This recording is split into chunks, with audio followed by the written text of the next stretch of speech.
Okay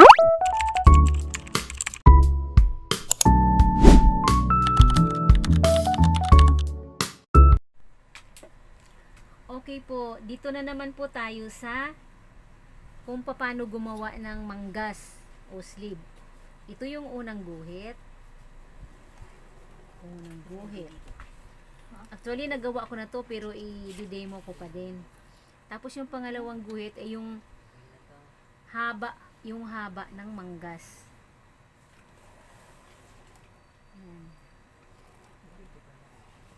Ang haba ng ating manggas ay nasa 7 inches lang siya.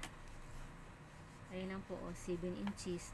Tapos yung pinaka girt niya dito ay nasa 6 lang. Sa iba naman po, kung medyo mataba, mga 7 inches po.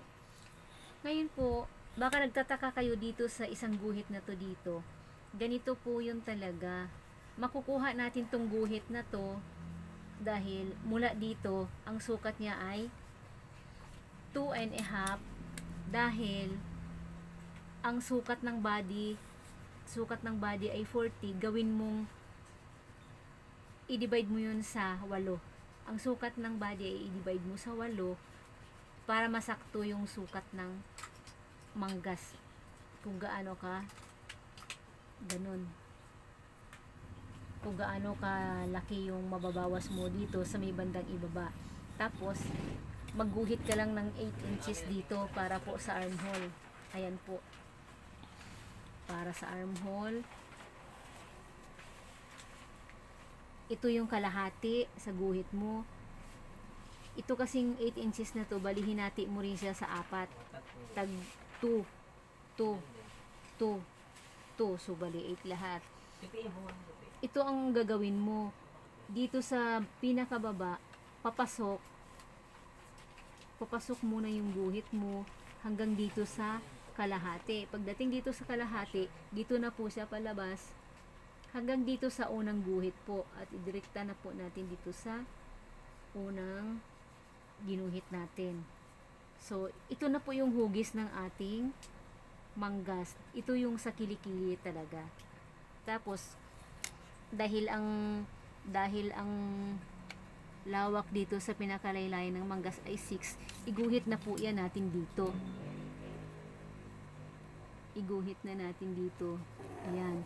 Tapos po, gupitin na po natin ito para mailapat na po natin sa ating tela.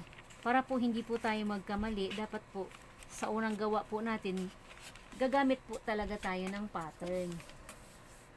So, gugupitin po muna natin, tapos mamaya ipakita ko po kung paano ko po ilalagay sa tela at saka tatabasin na po. Okay. Bali, ang i-discuss ko po ay ang kung paano naman yung paggawa sa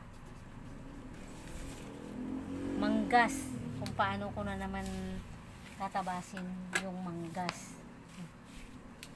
Kailangan po yung tela din po ay doble. Dito po.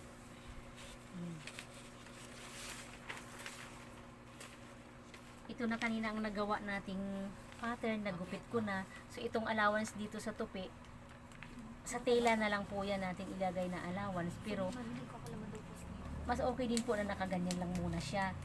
Ito na po yung yung tela natin.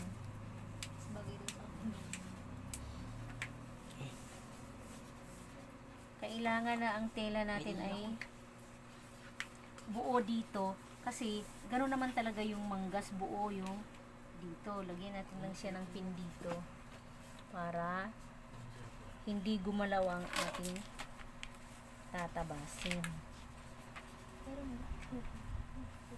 Walang pasunod.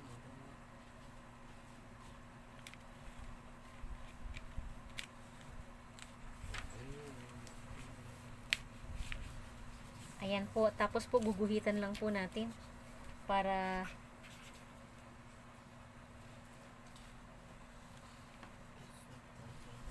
pero kung gusto po ninyong makita po yung paggupit ko, pwede nyo naman po i-request. Pero sa ngayon po, hindi ko po muna ipapakita sa inyo. Sa susunod na lang po. Pakita ko lang muna yung, ayan, yung kanyang allowance dito. Para sa tupi. Kasi dito na tayo magugupit. Kasi ito talaga yung pinakahaba ng ating manggas. Ayan, may guhit na rin po siya. So, gugupitin na po natin para ready na po natin para po sa pagtatahi.